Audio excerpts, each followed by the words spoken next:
আসসালামু আলাইকুম।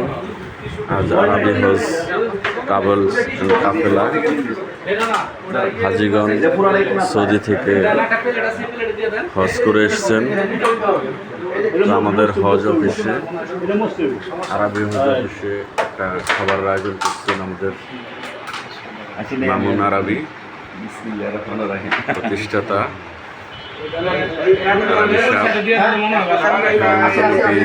মোটামুটি আমরা বাদ মাগরিব সবাই একসাথে একটা অনুষ্ঠানের আয়োজন করেছি, মিলন মেলা। আমাদের এখানে আছে আমাদের ভাই,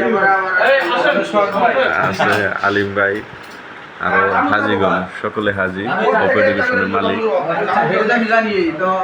বিসমিল্লাহির রহমানির রহিম। আমাদের সদ্য নতুন হাজি, আলহামদুলিল্লাহ। 40 সালের হাজি।